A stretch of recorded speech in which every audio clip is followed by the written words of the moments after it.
Hello my old school soul food family. Chef Jeffrey back with another video. Hey, today we getting fancy up in here, y'all.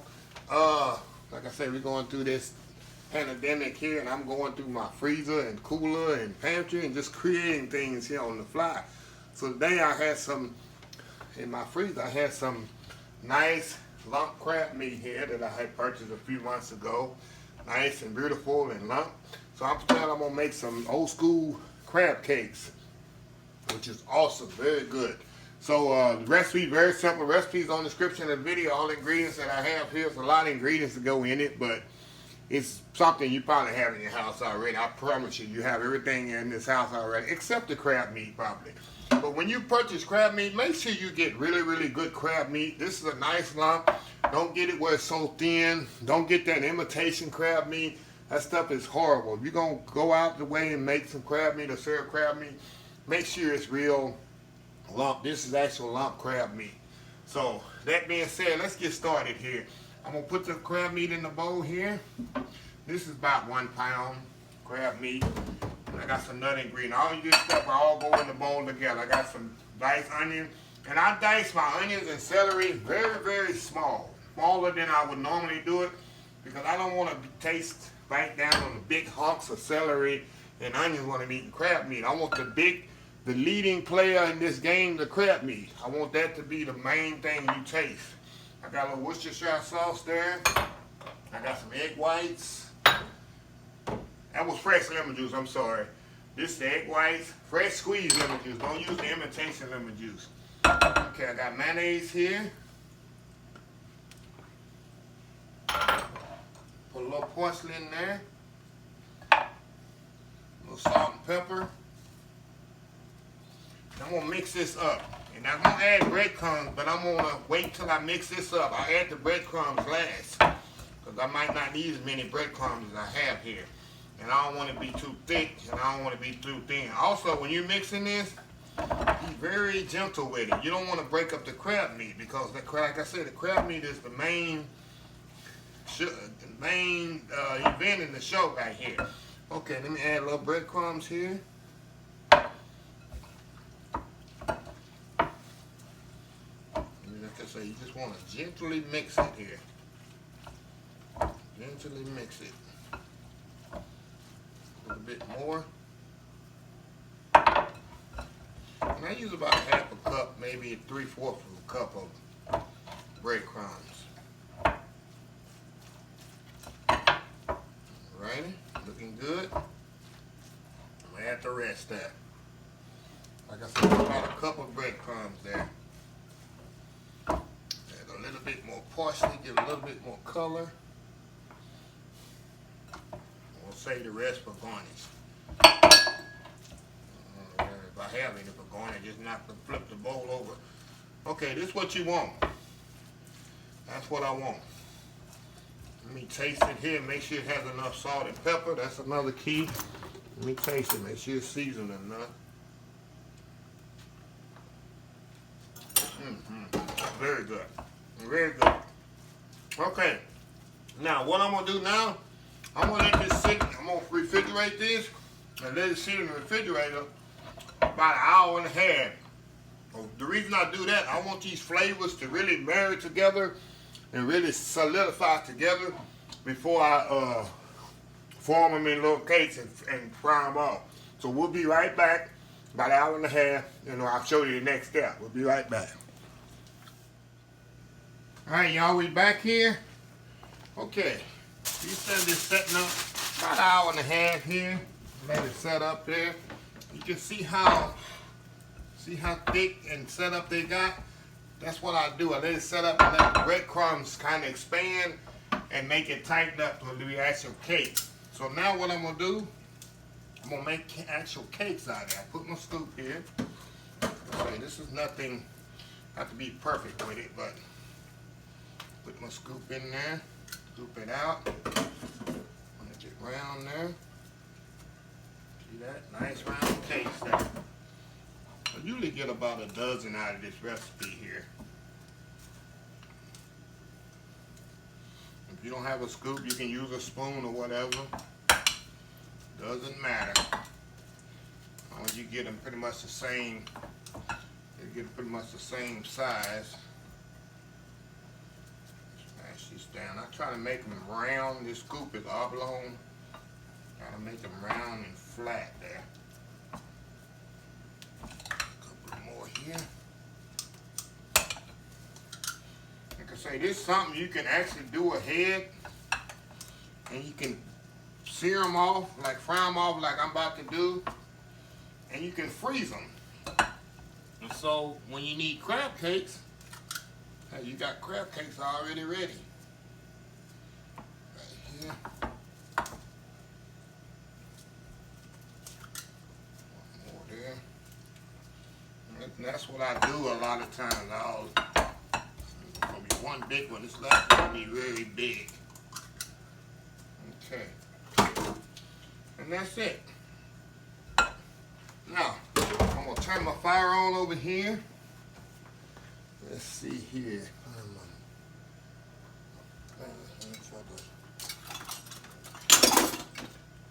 Get this here, put vegetable oil in here, get my oil heating up. I'm going to move the camera where y'all can kind of see what I'm doing. I got a skillet heating up here on the fire.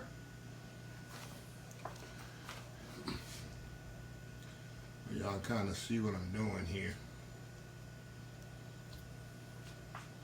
Okay. Now the next step, what I'm gonna do, I got some all-purpose flour here. What I'm gonna do, I'm gonna dust it on flour on each side and fry them off in the skillet till it's golden brown. And I got a pan here. I'm gonna put it on the pan. It's around here. When they come off. So very simple. See how easy that is? It's so easy. Crab cakes. Make sure my fire is hot.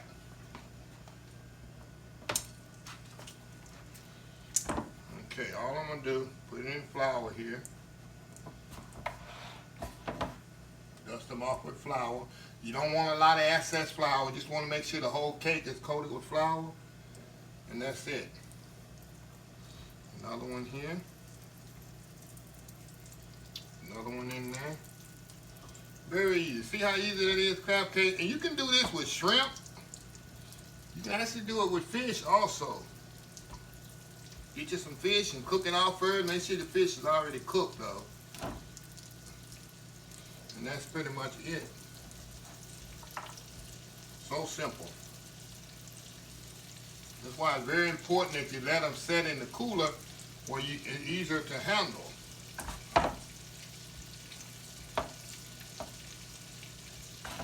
And I done get flour all around the edge everywhere. So get that nice golden brown color. That's what makes it get golden brown is the flour. But you don't want a lot of flour on it. And that's it on that. I'm going to bread these here. Let those cook.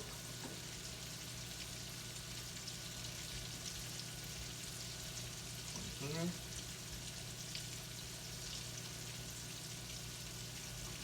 Here. Let's see what I'm doing here.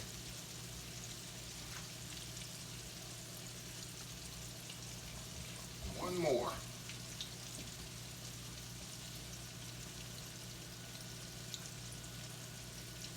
That's it. And these don't take long at all to cook. Very easy, very simple. The whole process. Very simple, very easy. Like most of my recipes are.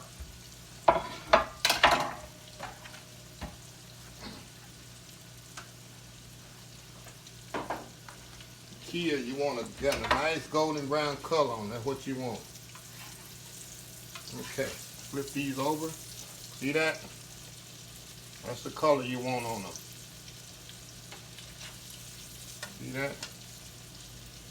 Nice golden brown color.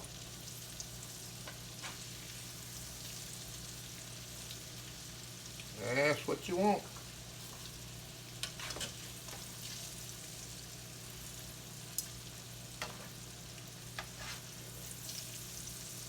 Nice. Beautiful, beautiful.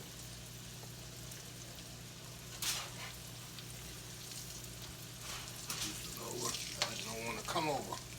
That's what you want. That's the look you're looking for. See how pretty those are? You can see them better.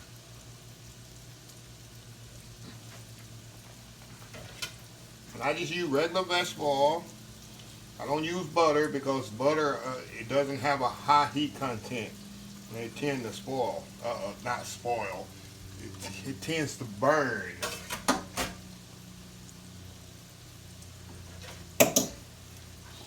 Then these here, I'm gonna take them off. It don't take long. And I'm gonna put them in the oven for like 5 minutes after I take them off. Make sure they completely cooked inside. Like I say, these takes no time at all to cook.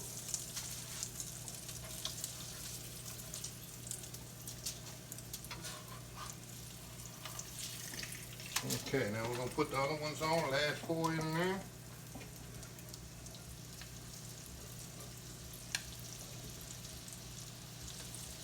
That's it. Simple as it is. See how simple that is.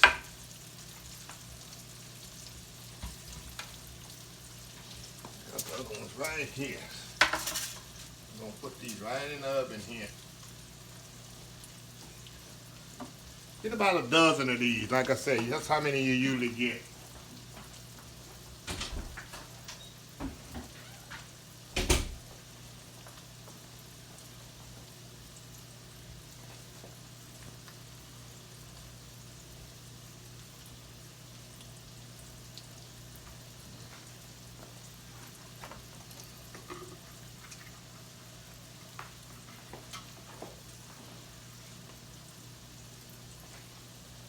Okay, we're gonna turn these over, see if they golden brown. Yep, that's what you want. Nice golden brown color.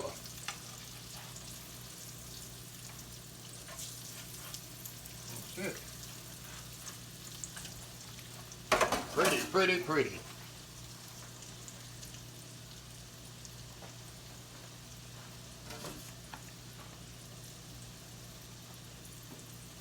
Like I said, I got my oven up to 350 degrees, and I'm gonna put them in the oven for like about 5-6 minutes. They don't take long because these are already cooked, you know. Just want to get them cooked a little bit more, cook the eggs out, but it's pretty much done.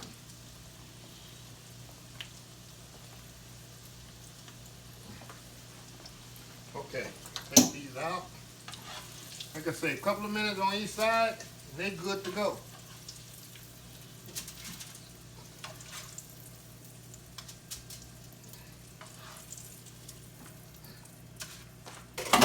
That. Now I'm gonna put them in the oven about 5-6 minutes. Just let them get completely cooked inside, and we'll be right back.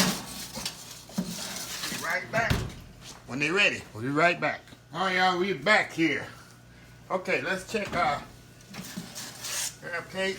Oh yeah, look at that. How nice that is. Nice. Like golden brown. Okay. Now what I'm gonna do, I got some old school tartar sauce. I like to eat tartar sauce with my crab cake. Some people like ketchup. Some people like tartar sauce. Some people like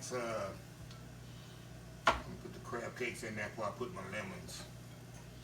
Some people like tartar sauce in there, but I like old school cocktail sauce. Okay, let me put this in a bowl here. We're gonna just go around the edge of the bowl with them, lay them around there. It looks nice here.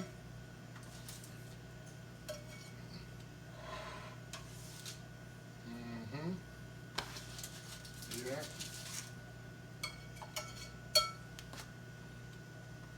Like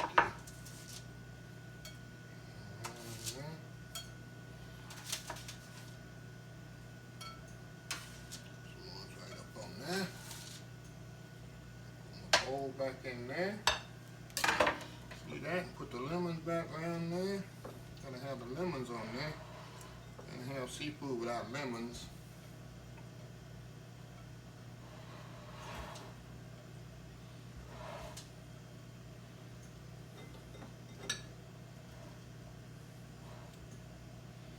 There we go. One more there. Put some parsley around there too. It look nice. It's like you're eating in a restaurant. I do this for my thumbnail, you know. But and that's it. Now, I'm gonna be right back in just a second. I gotta let my food cool just a little before I can eat it. But anyway, I'll be right back in just a second, and then we'll come and we'll try these out. We'll be right back. All right, y'all, we back here. Okay, I'm gonna take one here off the top here. Put a little tartar sauce off of there and put right here. I mean cocktail sauce. I say tartar sauce. Let's try these out. See how flaky it is? Look at that. And you can see the crab meat in there. They stay together. They don't fall apart, which is very important. Moist on the inside. Got the crispness on the outside. The key is, they stay together, they don't fall apart. I know you're eating crab cake someplace, you cut it and just crumble all apart. That means it's not made properly. This is perfect here. Wow. Another thing you can do with these, I've done, get you some hamburger bun, toast it, put some lettuce and tomato on there, make you a crab cake sandwich. That's when I use the tartar sauce. Man, you're talking about something good. Well, you can see that crab meat. See the crab meat in there? That's the key. There's not a lot of bread. It's mostly crab. That's what you say. That's the key. The crab cake is supposed to be crab cake, not just cake crab. The crab supposed to be first. You can see I can't stop eating this. Another thing, you can buy, like I said at the beginning, you can taste the celery and onions, but you can't see them. That's why I dice them so small where you have the taste, but you can't see them, because you don't want to be eating big hunks of celery and onions. You want the flavor, but you don't want to really see them. But anyway, try this recipe out. Give this video a thumbs up. Please share, please comment. Until next time, have a blessed old school soul food day.